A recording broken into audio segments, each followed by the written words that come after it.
And now it is my pleasure to introduce our student commencement speaker this morning, John Piasta. Our speaker was competitively chosen by a committee of peers, faculty, and staff. And John was chosen for his impact of his comments and his ability to resonate with the graduating class and all of our guests. As the youngest of 7 children, John arrived at UC Davis in 2011 in the College of Agricultural and Environmental Sciences.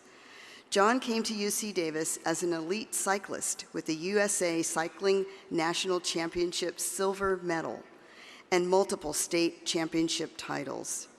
During the first 2 years of his studies at UC Davis, John raced internationally before an injury ended his cycling career. John spent his last 2 years devoting his attention toward pursuing a bachelor's degree in Managerial Economics. Entering his 3rd year and with the encouragement of his classmate, John walked onto the Division I soccer team after 6 years of not touching a ball. After 2 years with the Aggies, this Best West scholar athlete will move to San Francisco and begin a full-time career with Accenture consulting firm in their Management Consulting Development Program. So ladies and gentlemen, please welcome our student speaker, John Piasta.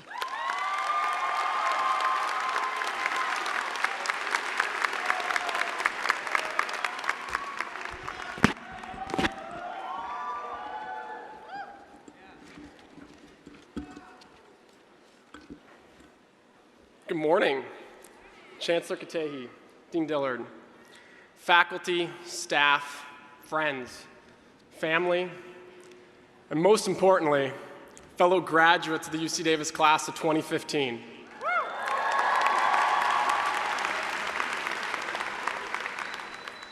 As I reflect on our experiences at UC Davis these past years, I cannot help but think about a commonality that we all share. We grew up. Now, each of us has a unique story of how we personally developed at UC Davis. But in my case, I arrived here in the fall of 2011 as a 6'5", 165-pound, naive bike racer with perfectly shaved legs, a fetish for wearing spandex, and had never before consumed a lunch at school that wasn't prepared for me by my mother. I love you, Mom. Well, I spent my last year here as a 200-pound bench warmer for the soccer team. And I finally figured out how to make a borderline edible meal one could call lunch. But aside from my teammates attempting to teach me how to bench press and my roommate while showing me how to make a sandwich, there were many other practices that I learned from my classmates during my 4 years at UC Davis. I thought I'd share a few. Thank you for teaching me the importance of saying hi. I graduate today with my best friend, Clint Kastrop, who I met when he simply said hi to me as we waited for our student IDs at orientation. After that initial handshake, I continued to meet incredible individuals. Today, we graduate with a student who spent his high school years living out of a car after his parents had lost their job from the economic downturn. We graduate with numerous classmates who've just paved the way for their families as first-generation undergraduates discovering on their own what it means to become a college-educated individual. We also graduate with legacies from incredibly successful families who were able to discover their individual uniqueness here at UC Davis. Needless to say, we've met amazing, ambitious people of all backgrounds and ethnicities after simply saying hi. Next, thank you for teaching me the power of embracing one's surroundings. We were all admitted because this university valued something in us and saw potential for us to contribute to the UC Davis community. In this way, the school has invested in our future the same way we've invested in them. Although we are graduating from the same school, we are very diverse. This diversity extends from our demographic backgrounds and into our individual mannerisms, quirks, habits, and even the things we not realize we might be doing. We are all unique. We wouldn't be here if we weren't.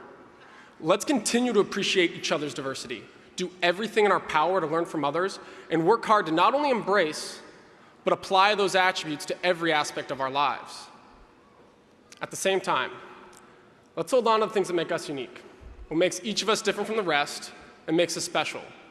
because there will be plenty of people that will try to take it from us in the future. Finally, smile. You've reminded me to do that daily. We have absolutely no excuse to stop smiling.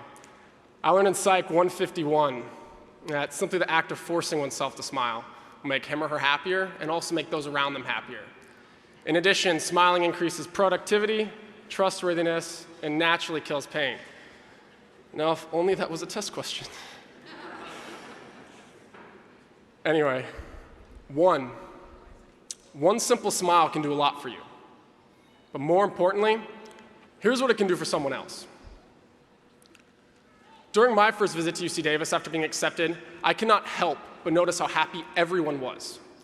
Whether this was because it was a Friday, or the fact that Banda was marching through campus, seeing these smiling faces made my otherwise stressful decision easy. I want to thank each and every one of you for proving me right, because I couldn't be happier to have chosen UC Davis. And because of that, I always have a reason to smile. As we're all in the same position, I can only speculate about each of our futures as we say, see you later. That said, let's cherish the person that this class has helped us evolve into. Why not say hi to everyone? If someone doesn't feel like reciprocating, that's their choice. But no one knows what potential an initial conversation just might have. Value diversity. Outside environments may not be as accepting of our uniqueness. If they aren't, who cares? Let's continue to say yes to challenges, appreciate new opportunities, and devote ourselves to them. We should do what makes us happy, but realize we have to start somewhere. Together, let's learn to find happiness in the grind that lies before us. Whether or not we truly feel happy, let's smile and make those around us feel a bit better. The road will not be perfect. What has made us successful and will continue to determine our success is how we deal with those dips in the road. But it's guaranteed. It's guaranteed that remembering what we accomplished here, all the times the world did not actually end after a midterm, or the games we may have lost only to leave as a stronger team after, and the things that went completely different than we could have expected, but we couldn't be happier with how they turned out. If we remember all of the experiences that made these last few years at UC Davis a pinnacle of our lives, I can confidently predict that these low points, they'll be one step higher. We had potential. We worked hard. And we are now equipped to do the process again. We are ready to do great things. And this world needs great people. Congratulations, class of 2015. I wish you all the best of luck and look forward to what the future has in store for us.